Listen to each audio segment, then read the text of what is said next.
नमस्कार मित्रों, मैं आज आपसे बात करूंगा एक ऐसे महान क्रांतिकारी और एक जीवंत विषय के बारे में जो भारत की प्रतिष्ठा और गरिमा को एकजुट करके भारत का इतिहास बदलने में सक्षम रही। अंग्रेजी हुकूमत को भगाने में जिनका बहुत महत्वपूर्ण योगदान रहा। मैं बात कर रहा हूं श्री भगत सिंह जी के बारे में।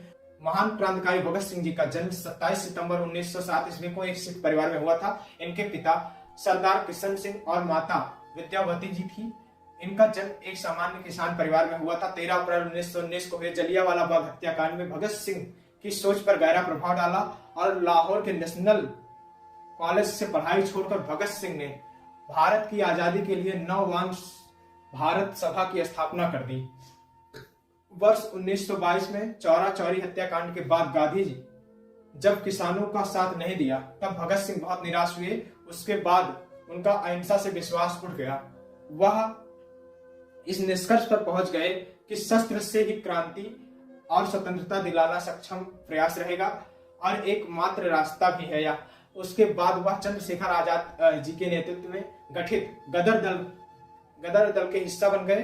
काकोरी कांड में राम प्रसाद बिस्मिल सहित 4 क्रांतिकारियों को फांसी व 16 अन्य को कारावास की सजा इतने अधिक आक्रोशित हुए कि चंद्रशेखर आजाद के साथ उनकी पार्टी हिंदुस्तान रिपब्लिकन एसोसिएशन से जुड़ गए और इसके साथ उसका एक नया नाम दिया, हिंदुस्तान सोशलिस्ट रिपब्लिकन एसोसिएशन।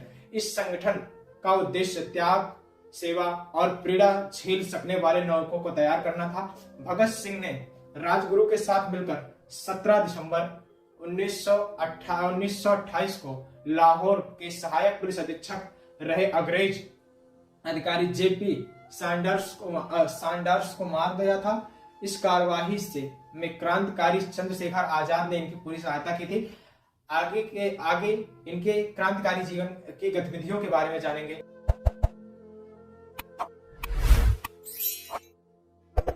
इनके क्रांतिकारी जीवन के बारे में जान लेते हैं। उस समय भगत सिंह करीब 12 वर्ष के थे जब जलियांवाला बाग हत्याकांड हुआ था। इसकी सूचना मिलते ही भगत सिंह अपने स्कूल से 12 मील पैदल चलकर जलियांवाला बाग पहुंच गए। इस उम्र के भगत सिंह अपने चाचाओं की क्रांति की किताबें पढ़कर सोचते थे कि इनका रास्ता ही सही है। गांधी जी का असहयोग आंदोलन छेड़ने के बाद वे गांधी जी के अहिंसात्मक तरीकों और क्रांतिकारियों के हिंसक आंदोलन में से अपने लिए रास्ता चुनने लगे। गांधी जी के असहयोग आंदोलन को रद्द कर देने के कारण उनमें थोड़ा रोष उत्पन्न हुआ और वे पर पूरे राष्ट्र की तरह वे भी महात्मा गांधी जी का सम्मान करते थे, पर उन्होंने गांधी जी के अहिंसात्मक आंदोलन की जगह देश की स्वतंत्रता के लिए हिंसात्मक क्रांति का मार्ग अपनाना उचित समझा। उन्होंने जुलूसों में भाग लेना प्रारंभ किया तथा कई क्रांतिकारी दलों के सदस्य बने। इनके दल के प्रमुख क्रांतिकारियों में चंद्रशेखर आजाद तिवारी जी, सुखदेव, राजगुरु इत्यादि जी थे।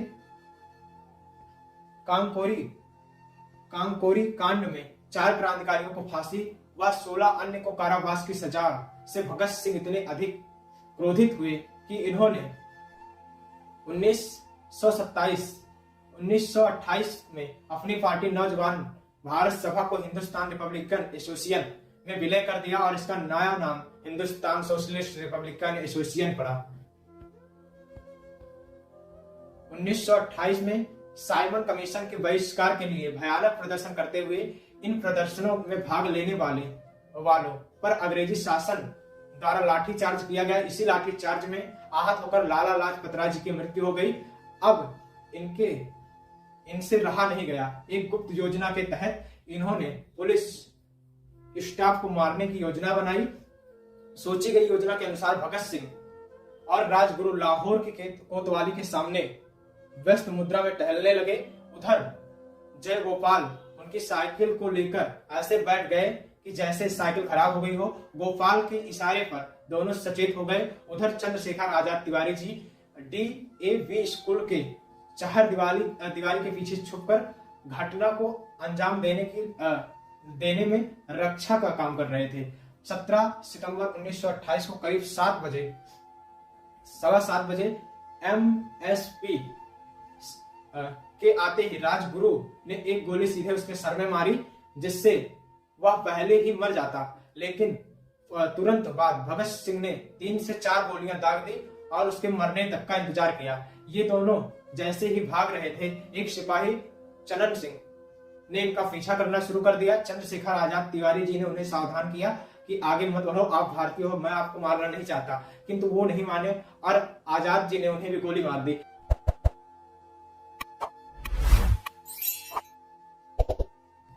असेंबली में बम फेंकने के कृत्य पर चर्चा करेंगे। भगत सिंह यद्यप रक्तपात के पक्षधर नहीं थे, परंतु वे वामपंथी विचारधारा को मानते थे। उन्हें विचारधाराओं को आगे बढ़ा रहे थे। यद्यप वे समाजवाद के पक्के पोषक भी थे। कालांतर में उनके विरोधी द्वारा उनको अपने विचारधारा बताकर युवाओं को भगत सिंह जी का नाम पर बहलाने का आरोप भी लगा रहे थे। कांग्रेस के सत्ता में रहने के बावजूद भगत सिंह को कांग्रेसियों ने शहीद का दर्जा नहीं दिलवा पाए, क्योंकि वे केवल भगत सिंह के नाम का इस्तेमाल करते थे। युवाओं को अपनी पार्टी में जोड़ने के लिए उन्हें पूंजीपतियों की मजदूरों के प्रति शोषण की नीति पसंद नहीं आती थी। उस समय अंग्रेज ही सर्वे सर्वा थे तथा बहुत कम भारतीय उद्योगपति की उत्पत्ति कर पाए थे। अंततः अंग्रेजों के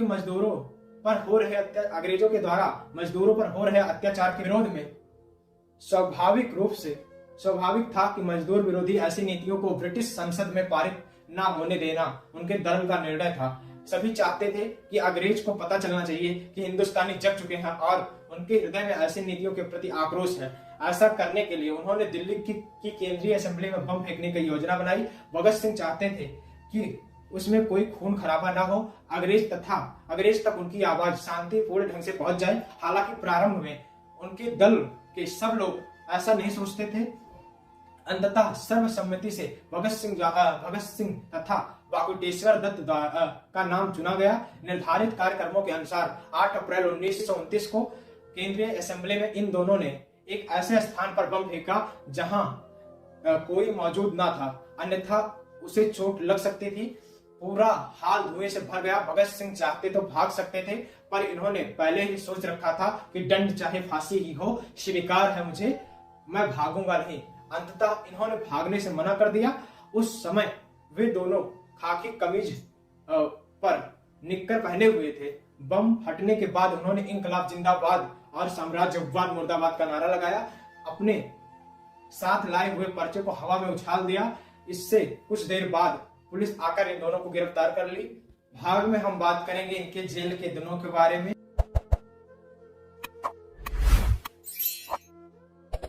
26 अगस्त 1930 को अदालत में भगत सिंह को भारतीय दंड संहिता की धारा 129, धारा 302 तथा विस्फोट पदार्थ अधिनियम की धारा 4 और 6F तथा आईपीसी की धारा 120 अंतर्गत अपराधी सिद्ध किया। 7 अक्टूबर 1930 को अदालत के द्वारा 68 पृष्ठों पर निर्णय दिया गया, जिसमें भगत सिंह, सुखदेव और राजगुरु जी को फांसी की सजा सुनाई गई। फांसी की सजा सुनाए जाने के साथ ही लाहौर में धारा 144 लगा दी गई। इससे के बाद भगत सिंह की फांसी की माफी के लिए प्रिवी परिषद ने अपील दायर की, परंतु यह अपील 10 जनवरी 1931 को रद्द कर दी गई। इसके बाद तत्कालीन कांग्रेस अध्यक्ष पंडित मदन मोहन मालवीय ने वायसराय के सामने सजा माफी के लिए 14 फरवरी 1931 को अपील दायर की और वह अपने विशेष अधिकार का प्रयोग करते हुए मानवता के आधार पर फांसी की सजा को माफ कर दे। भगत सिंह की फांसी की सजा माफ करवाने हेतु महात्मा गांधी ने 17 फरवरी 1931 को वायसराय से बात की। फिर 18 फरवरी 1931 को आम जनता की ओर से भी वायसराय के सामने विचित्र तर्कों के साथ सजा माफी करने की अपील दायर की गई। यह सब कुछ भगत सिंह जी की इच्छा के खिलाफ हो रहा था, क्योंकि भगत सिंह जी चाहते थे कि उनकी फांसी हो और पूरे देश में आग की ज्वाला प्रज्वलित हो, जिससे आजादी आए। 23 मार्च 1931 को शाम के करीब 7:33 पर भगत सिंह तथा इनके 2 साथियों सुखदेव व राजगुरु को फांसी दे दी गई। फांसी पर जाने से पहले लेनिन की जीवनी पढ़ रहे थे और जब उनसे उनकी आखिरी इच्छा पूछी गई तो उन्होंने कहा कि लेनिन की जीवनी पढ़ रहे हैं और कुछ पृष्ठ बचे हुए हैं, थोड़ा सा समय हमें और दे दीजिए। कहा जाता है कि जेल के अधिकारियों ने उस समय को भी नहीं दिया और उन्हें यह सूचना दी गई कि उनके फांसी का वक्त आ गया है। तो उन्होंने क्या कहा, ठहरिए, पहले एक क्रांतिकारी दूसरे क्रांतिकारी से मिल ले, फिर 1 मिनट के बाद किताब छत की ओर उछालकर ठीक है अब चलो। और फांसी पर जाते समय वे तीनों मस्ती से गा रहे थे, मेरा रंग दे बसंती चोला, मैं रंग दे बसंती चोला, मेरा रंग दे, मेरा रंग दे, मेरा रंग दे बसंती चोला, मैं रंग दे, मैं रंग दे, मेरा रंग दे बसंती चोला। फांसी के बाद कहीं कोई आंदोलन न भड़क जाए, इसके डर से अंग्रेजों ने पहले ही इनके मृत्यु शरीर के टुकड़े टुकड़े किए और फिर बोरियों में भरकर फिरोजपुर की ओर ले जाए, जहां पर घी के बदले मिट्टी का तेल डालकर उससे जलाने लगे। गांव के लोगों ने आग जलती देखी तो करीब आए और इससे डरकर अंग्रेजों ने इनकी लाश को अध जुले टुकड़ों को सतलुज नदी में फेंका और भाग गए। जब गांव वाले पास पहुंचे तो इनके मृत शरीर के टुकड़ों के एकत्रित कर विधिवत ढंग से दाह संस्कार किया और भगत सिंह हमेशा के लिए अमर हो गए। इसके बाद लोग अंग्रेजों के साथ साथ गांधी जी को भी इनकी मौत का जिम्मेदार समझने लगे। इस कारण से गांधी जी कांग्रेस के लाहौर अधिवेशन में हिस्सा लेने जा रहे थे, तब उन्हें लोगों ने काले झंडे दिखाए और साथ ही साथ काले झंडे के साथ गांधी जी का स्वागत किया। एकाध जगहों पर गांधी जी पर हमला भी हुआ, किंतु खादी वस्त्र वर्दी में इनके साथ चल रही पुलिस ने इन्हें बचा लिया। आगे के एपिसोड में हम बात करेंगे इनके व्यक्तित्ववादी जीवन के बारे में। त्रुटियों को क्षमा कीजिएगा।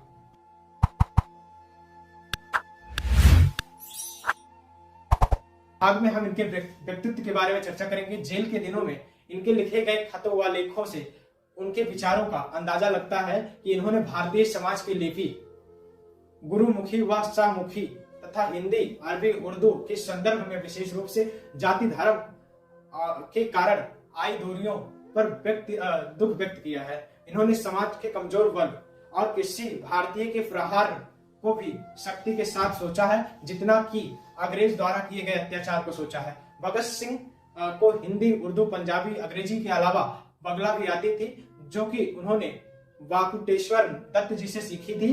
उनका विश्वास था कि उनकी शहादत में भारतीय जनता में आग की ज्वाला प्रज्वलित होगी और ऐसा उनके जिंदा रहने से शायद ही हो पाए। इसी कारण से उन्होंने मौत की सजा सुनने के बाद माफीनामा लिखने से साफ मना कर दिया। पंडित राम प्रसाद बिस्मिल ने अपनी आत्मकथा में जो जो दिशा निर्देश दिए थे, भगत सिंह ने उनका अनुसरण पालन किया। उन्होंने अंग्रेज सरकार को एक पत्र भी लिखा, जिसमें कहा कि उन्हें अंग्रेजी सरकार के खिलाफ भारतीयों के युद्ध का प्रतीक एक युद्धबंदी समझा जाए तथा फांसी देने के बजाय गोली मारकर उड़ा दिया जाए। फांसी से पहले 3 मार्च को अपने बड़े भाई कुलतार को भेजे गए एक पत्र में भगत सिंह जी ने लिखा, आज के युवा भगत सिंह जैसा बन सकते हैं क्या। फिर मिलेंगे एक नए क्रांतिकारी के साथ। प्रणाम।